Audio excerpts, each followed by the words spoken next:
पानी, दूध पानी जैसे मिला लो आप। दूध में पानी डाल दिया, किस में पानी डाला कि पानी में? पानी में भी दूध डाला जा सकता है। दूध में पानी डालो, पानी में दूध डालो, कलर तो थोड़ा थोड़ा आएगा। दूध में पानी मिलाया। अब दूध में पानी कब से मिला? दूध में पानी कब से मिला? जब आपने डाला तब से मिला है, या आपके पानी मिलाने के पहले से ही दूध में पानी मिला है?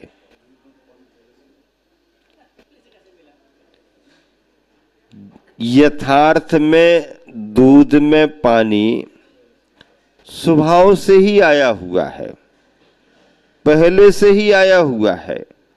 अब ये बात अलग है, उस मिले हुए पानी के साथ साथ आप और पानी मिलाते हो, और पानी मिलाते हो। गाय ने घास खाई और उसकी प्रोसेस में जब से दूध तैयार हुआ अंदर, उस दूध में ही पानी का अंश है, जलांश है। अब ये बात अलग है कि आप जाते हैं, भैया अच्छा वाला शुद्ध वाला दूध चाहिए है, चौका लग रहा है, महाराज जी के लिए है, बिल्कुल भी पानी नहीं डालना, ऐसा करना वैसा करना, हमारे सामने लगाना, हमारे हिसाब से लगाना।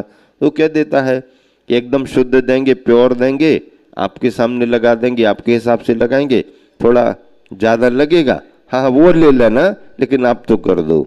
अब आपने अपने सामने अपनी शुद्धि और सावधानी से दूध निकलवाया, उसने निकाला, ईमानदारी से उसने दिया, एक बूंद भी पानी नहीं डाला, लेकिन वह सामने सामने शुद्धि और सावधानी से निकला हुआ दूध भी जल के अंश को लेकर के आ रहा है।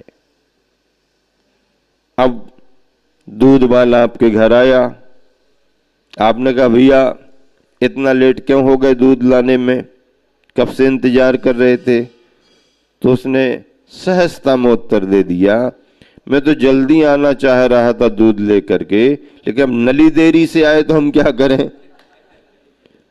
अब नल देरी से आए का मतलब उसका भाव बताने का नहीं था, लेकिन उसकी भाषा में उसका भेद खुल गया, भाषा में भेद खुल गया। मतलब दूध देने के लिए तब जाएगा जब पानी आए और उसमें मिलाए और उसके बाद ले जाए। ऐसे दूध में प्रकृति से, निसर्ग से, स्वभाव से जल का अंश है। अब अगर स्वभाव से जल का अंश है तो वो बना रहेगा हमेशा, ऐसा भी नहीं है। अगर हम चाहें तो दूध की उस अवस्था को भी हम प्राप्त कर सकते हैं जिसमें जल का कोई भी अंश नहीं है। वो कैसे होगी? दूध को गर्म करना पड़ेगा, तपाना पड़ेगा। और दूध तपेगा कैसे? दूध तपेगा कैसे? दूध गर्म कैसे होगा? दूध अग्नि से गर्म होगा। अग्नि से गर्म होगा ना, अग्नि से गर्म होगा। कैसे गर्म होगा? अग्नि से गर्म होगा। दूध अग्नि से गर्म होगा, ये पक्का है। तो फिर अब करो गर्म। वो कहेगा लाओ बर्तन, बर्तन लाओ। बर्तन का क्या काम है? अग्नि और दूध। दूध अग्नि से गर्म होगा, अग्नि सामने है, दूध ये है। नहीं, बर्तन के बगैर दूध टिक नहीं सकता और बर्तन के बगैर दूध गर्म नहीं हो सकता। तो बर्तन को गर्म करना है क्या? बर्तन को गर्म तो नहीं करना, लेकिन बिना बर्तन के भी दूध गर्म होने वाला नहीं है। नहीं नहीं, हमारा लक्ष्य तो दूध को गर्म करने का है। हम तो डायरेक्ट अग्नि पर दूध रखेंगे और डायरेक्ट दूध रखेंगे, तो ना अग्नि बचेगी और ना दूध बचेगा।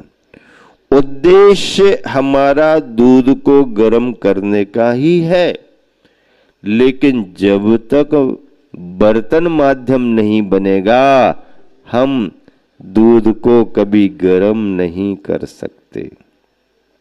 लक्ष्य हमारा आत्म तत्व को ही पाने का है, लेकिन उस आत्म तत्व को पाने के लिए साधना के क्षेत्र में शरीर को माध्यम बनाना ही पड़ेगा।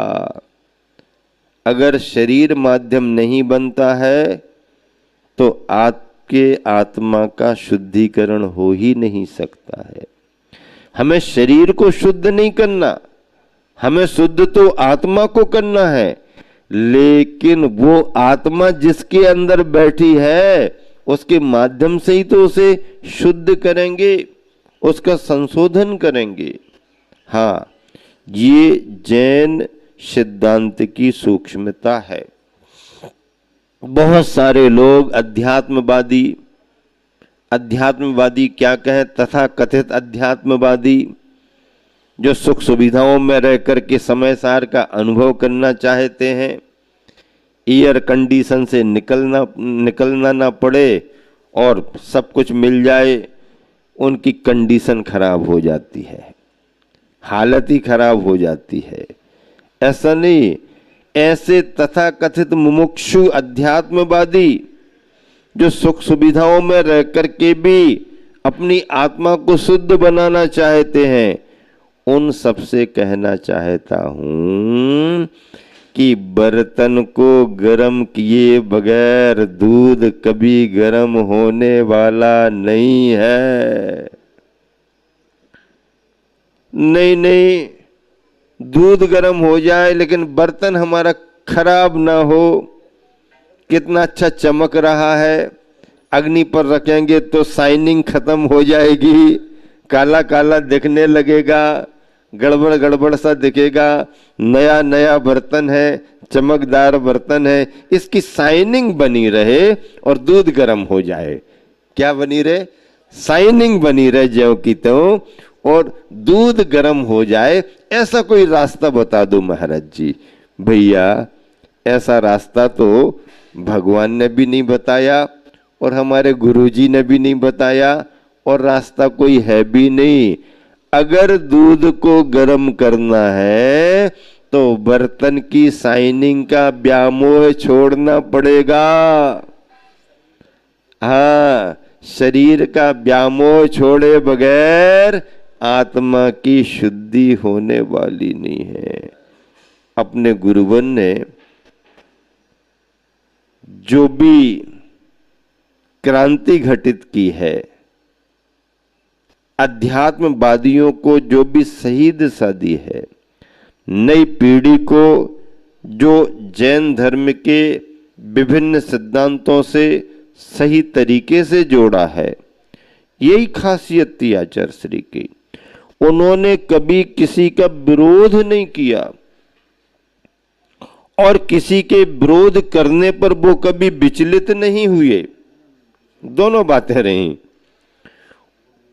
उन्होंने कभी किसी का विरोध नहीं किया और किसी के विरोध करने पर वो कभी विचलित नहीं हुए, प्रतिकार नहीं किया। लेकिन जब समय आया तो उन्होंने अपने विचारों को, जैन सिद्धांतों को, आचार्य प्रवर कुंद स्वामी के सिद्धांतों को, आगम के सूत्रों को जिस दृढ़ता के साथ रखा, उससे पूरी समाज हिल गई। विचारों में आंदोलन हो गया, लोगों में घबराहट आने लगी। और ये तो नई बात है, ये तो नई बात। ये नई बात नहीं, ये मूल बात है, मूल बात है, जड़ की बात है। और गुरुवर ने अपने विचारों से समाज को दिशा देकर के जो क्रांति घटित की है, उसका परिणाम है आज दिगंबरत्व का परचम जोरदार तरीके से पूरी दुनिया में फहरा रहा है, लहरा रहा है। जैन मुनियों को इतना सम्मान, जैन मुनियों की चर्या का इतना महत्व लोगों ने समझ लिया। जैन परंपरा के इतिहास को लोगों ने इतने बारीकी से समझ लिया। मुनि तो पहले भी थे, लेकिन राजनीतिक और राष्ट्रीय स्तर पर इतनी पहचान कहां थी, इतना सम्मान कहां था।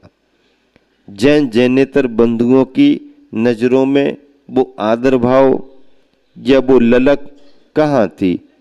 लेकिन आचार्य श्री के व्यक्तित्व को देख करके, आचार्य श्री के विचारों को सुन सुन करके और आचार्य श्री की सरलता और सहजता और इस बीतरागता, इस दिनचर्या, इस संयम के मार्ग को देख देख करके देश क्या दुनिया के कोने में रहने वाले भी इस दिगंबरत्व से परिचित हो गए। हम सब भाग्यशाली हैं, सौभाग्यशाली हैं कि ऐसे गुरुवर का शिष्य बनने का अवसर, शिष्य बनने का सौभाग्य हमको मिला। आप सबको भी गृहस्थ के रूप में उनके भक्त और उनके शिष्य बनने का सौभाग्य मिला। आप भी कम भाग्यशाली नहीं हो, भले घर में हो, भले गृहस्थावस्था में हो, लेकिन उनकी दृष्टि को पा करके उन्हीं के लक्ष्य को पाने के लिए आप भी लालायित हैं और आगे बढ़ने का प्रयास करते हैं। बहुत बड़ी देन इस युग की रही जो दिगंबरत्व ने इतनी बड़ी अपनी पहचान बना ली और ये हजारों वर्षों के लिए इतिहास सुरक्षित हो गया। शुद्धता के क्षेत्र में केवल बात इतनी है कि जैन सिद्धांत कहता है कि यह जीव भी अनादि से कब से अनादि से। अनादि किसे कहते हैं? जिसका कोई छोर नहीं, जिसकी हम कहीं से शुरुआत ना कर सकें, आदि ही जिसका नहीं है वो अनादि। तो जीव जब से है, जीव का अस्तित्व तत्व के रूप में जब से है, तब से यह जीव अपनी उपादान शक्ति राग द्वेष के रूप में कर्म बंध से सहित है।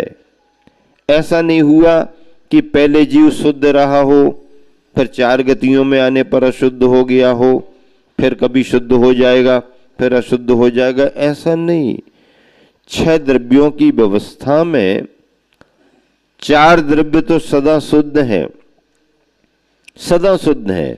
धर्म, अधर्म, आकाश और काल, ये 4 द्रव्य सदा शुद्ध हैं, शुद्ध ही हैं, ये कभी अशुद्ध हो ही नहीं सकते।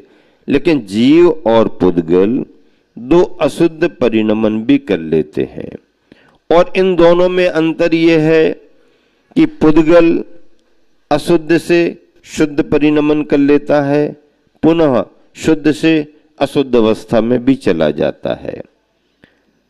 अणु अणु मिलकर के स्कंद बन जाते हैं, अशुद्ध परिणमन हो गया, और स्कंद बिखर बिखर करके पुनः अनुरूप में आ जाता है, पुनः शुद्ध हो जाता है। ये प्रक्रिया शुद्ध और अशुद्ध होने की पुद्गल में अनादि से चल रही है।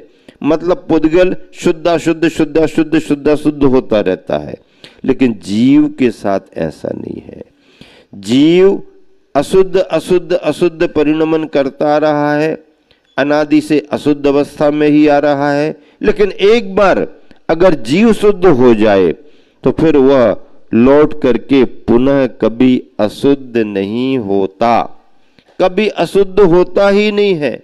ये जीव का एक विशेष गुण धर्म है। और शाश्वत सिद्ध भूमि ये संवेद शिखर की है। यहाँ पर अनगिन असंख्यों अनंत भव्यात्माएं आई, और जिन्होंने अपने अंदर की आत्मिक उपादान शक्ति को जगा करके अपनी आत्मा को कर्म रहित करके शुद्ध बना लिया। वर्तमान 24 में से जैन परंपरा के 20 तीर्थंकर यहाँ से निर्वाण पद को प्राप्त हुए।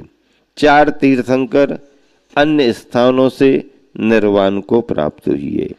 तीर्थंकरों के निर्वाण के साथ साथ उनके समोसरण से, उनके द्वारा उनकी छत्र छाया में दीक्षित या उनके साथ आने वाले अनगिन और असंख्य भव्य आत्माएं भी इस शाश्वत सिद्ध भूमि से निर्वाण पद को प्राप्त हुई।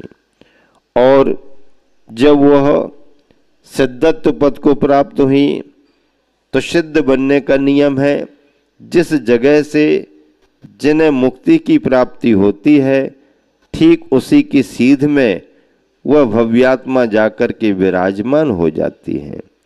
खड़गासन अवस्था में ध्यान करते हुए अगर मोक्ष हुआ है तो उस जीव के प्रदेश खड़गासन मुद्रा में ही सिद्धालय में विराजमान होंगे। अगर कोई पद्मासन अवस्था से बैठी हुई आसन में मोक्ष को प्राप्त हुए तो उनके आत्म प्रदेश सिद्धालय में पद्मासन के रूप में रहेंगे। कोई कोई मुनि के लिए उपसर्ग के अवस्था में केवल ज्ञान होता और मोक्ष होता है, और उपसर्ग की अवस्था कोई निश्चित नहीं रहती, न खड़े का नियम है न बैठे का नियम है। किसी मुनि को किसी दैवी शक्ति ने विरोध के कारण, द्वेष के कारण अगर उठा लिया और ऊपर ले जाकर के गिरा दिया, अब गिरने में शरीर खड़ा ही रहेगा, बैठा रहेगा, कोई नियम नहीं, कैसी भी अवस्था बन सकती है।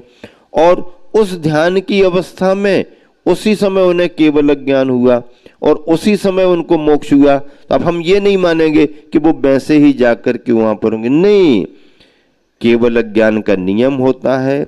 उपसर्ग की किसी भी अवस्था में केवल ज्ञान हो, केवल ज्ञान होते ही साथ शरीर पुनः सर्वांगीण और व्यवस्थित सीधा हो जाता है। और उसी अवस्था में मोक्ष होने पर मोक्ष की दो ही आसन है, एक तो खड़गासन और एक पद्मासन। 24 तीर्थंकरों में से 3 तीर्थंकर खड़गासन अवस्था से मोक्ष को प्राप्त हुए और शेष 21 तीर्थंकर पद्मासन अवस्था से मोक्ष को प्राप्त हुए। नहीं, 3 तीर्थंकर पद्मासन अवस्था से मोक्ष को प्राप्त हुए, 21 खड़गासन से, सही है।